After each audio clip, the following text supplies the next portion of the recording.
Hey, this is Paul. Welcome to the Mountain Chronicles. Today we're in the bear den, and I'm going to talk to you about the Garmin Tread, where, as you know, I have a playlist of different Garmin Tread videos. This one is one of my biggest pet peeves. Been with the Garmin Tread is how do you navigate with it on the roads? I found it to be very inaccurate until one of my buddies said, "Hey, Paul, I think I found a way to do it," and he was right. It's about 90% as good as Google Maps.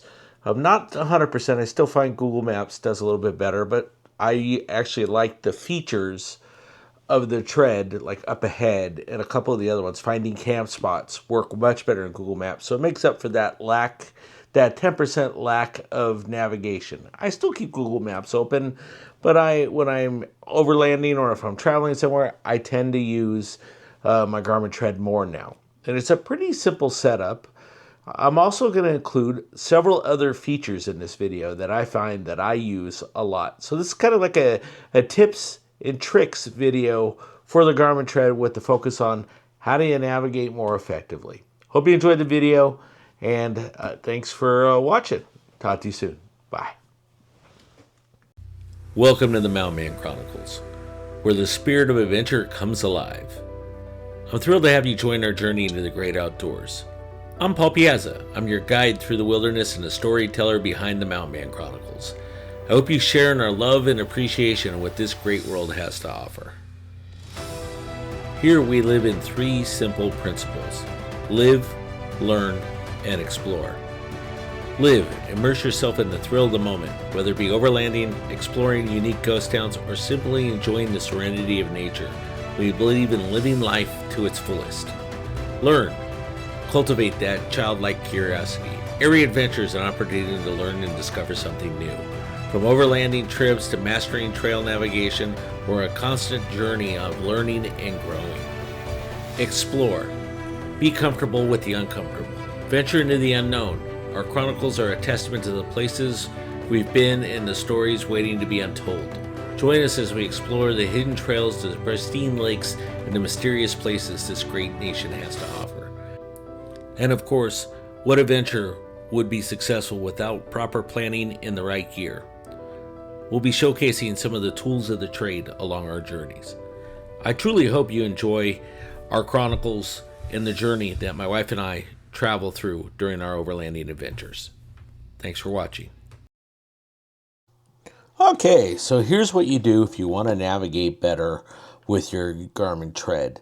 As I explained earlier in the intro to the video, one of the biggest challenges I've always had with navigating with the Garmin Tread is when I do on-road maps, compared to Google, it was just really lousy. And frankly, I found out the problem was me, not the Garmin Tread.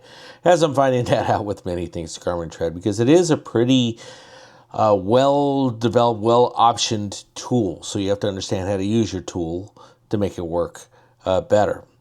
So one of the things that one of my buddies turned me on to, and it's kind of a hidden secret in the Garmin Tread, is to navigate better, is to do this one simple thing. Is go in. I created multiple things. So you see here is I have my Mission Overland navigation profile, which brings in both my trailer and my Gladiator, and it puts in everything that's propane tanks in case there's limitations in some states and places I go, the sizes, stuff like that. That will alter your route. With the Gladiator itself, that will alter your route as well. And you can see here I have it set up to go on level 4 trails. So when I navigate here, I'm just going on level 4 trails. Now, when I go on my Gladiator highway profile, you'll notice here that I don't. I just have shorter distance or straight line chosen. I don't have any Garmin adventure routing chosen at all. So it doesn't do adventure routing. It just follows wherever the shortest path is on the highway because I don't have chosen to go off-road. So what I found is it is almost as accurate as Google Maps. I wouldn't say 100%, but I would say it's about 90% there, and it's made navigation on the road. I actually like using it now. I'm finding the differences are very subtle. I can use some of the cool things in the Garmin Tread, like gas stations ahead, I have other things like coffee places. I have other things like, fun stops to make in areas like that. So, it is one of the cool things you can do with the Garmin Tread to set it up.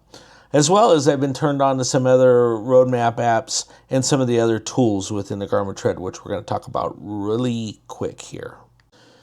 Okay, you can see in here I went into up ahead places, which is one of my favorite things to do. One of the things I always try to do when I'm out overlanding is finding cool things to do. So we live near Chamberlain. So here's some of the things you can find up ahead of us. So if I wanted to go see the Lewis and Clark item, or if I wanted to go see basically anything, if I want to go to the State Capitol, Pioneer Auto Museum, if I wanted to find out more, if I hit I can find out more about it. It's telling me about it. It's telling me what the weather is, and I can go in to find out more information in this if I want. I can even set an adventure trail to get there. It tells me the address, and I can hit navigate and go to along the way. I absolutely love this because you're driving down the road, it pops these things up and say, and a part of going somewhere, you have to take highways when you're adventuring, and if I lead a trail, especially, I like to pull up some of these along the way. Like we found recently a dinosaur museum in Wyoming. I've been to a military museum that just popped up and we stopped by. So those are some of the fun things to do that. So I added here, you'll see here I have fuel stations. I have restaurants, iOverlander, and fun things to do. All right, while we're on little tidbits and tricks in here, the other one is you can hit explore. You'll see here, this also brings up all your waypoints in your collections, but you can also go in here and find great rides. So great rides are when people leave a ride that you want to go see. So if I want to go the interior wall, the Badlands there, it says what kind. Road bikes typically means that you could take your truck on, not always, or vehicle on. So here you go. Here's a road bike route that could lead you to another. I can see here this actually leads me on several road bike routes that I could take. So a good way to find different types of rides, and you can filter these if you want to look at them. So you'll see here, what's this one? This one's 3 miles. It's road bike. You can see I have little icons here. I don't mind road bikes so much. You can also narrow it down by vehicles if you want to. I have them all open. I don't know why I have ATV and dirt bike open, but I do. So those are some of the things that you can do to set that up to look at. One of the other things that you can't forget to do is if you're in an area and you're just plowing, or you're at dinner and you're like, hey, where do we want to go from here? You can go into where to. You can choose any one of these. So you can go to ultimate public campgrounds. You can look at off-road parks. One of my favorites to do, and we do this when we're at home sometime, is we'll go in here and look at TripAdvisor and say, okay, things to do. So now I can go, okay, what do I want to do in here that's fun? Outdoor activities, tourist attractions, wineries, zoos, aquariums. So let's do tourist attractions. So let's sort from results. The most popular within there. It's not finding anything. Nearest, let's go there. Now it's searching. Found the Corn Palace. Oh, cool, the Corn Palace in Mitchell. If you haven't been there, interesting place to go. Scott's Lookout Tower in, looks like that's in Nebraska. That's not too far from here. 4 is Wall Drug.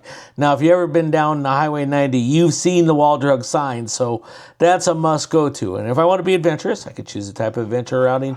But back to that, if I have my standard road routing, it'll get me there pretty much as accurate as Google, and it does it all in the Garmin Tread. So those are a few of the examples of the things that you can do in the Garmin Tread. Again, that was where to. Then it gives you a choice of different things you could do. And it allows you to go there. You can add other shortcuts too. You see you have coffee here. So if I want to see all the coffee joints near me, I can add food, medical care. Just a really handy use of the Tread. One of my favorite applications for it. And I think something that everybody should take advantage of. Hope that helps. If you have any other thoughts, or if you want to know more about the Garmin Treads, feel free to reach out to me. I try to answer all my questions on the Garmin Tread, which I get a lot of them. And view this whole subscription of different Garmin Tread videos that I have available. I got a whole series now. And as I dig in more, my next one is going to be hooking up what I plan to do here in the next near point is get a power switch and put that on. I'll give a review of that. That's coming here in the near future. Thanks for watching the video. I do appreciate it. I hope you enjoyed the tidbits in this Garmin Tread video. It's a little bit shorter, different format for the Garmin Tread. I hope you enjoyed it. Remember to live, learn, and explore. Get out there, have fun, enjoy the Garmin Tread. Leave me a comment in there what you think is your favorite feature about the Garmin Tread. I want to share that. I'll share that in my next video, what the feedback is. But please leave me some comments. Would love to hear how you're using it or what tools do you use. I still use various tools, but the Garmin Tread is my primary navigation tool when I'm out overlanding. Thanks for watching again. Remember to like and subscribe. Bye-bye.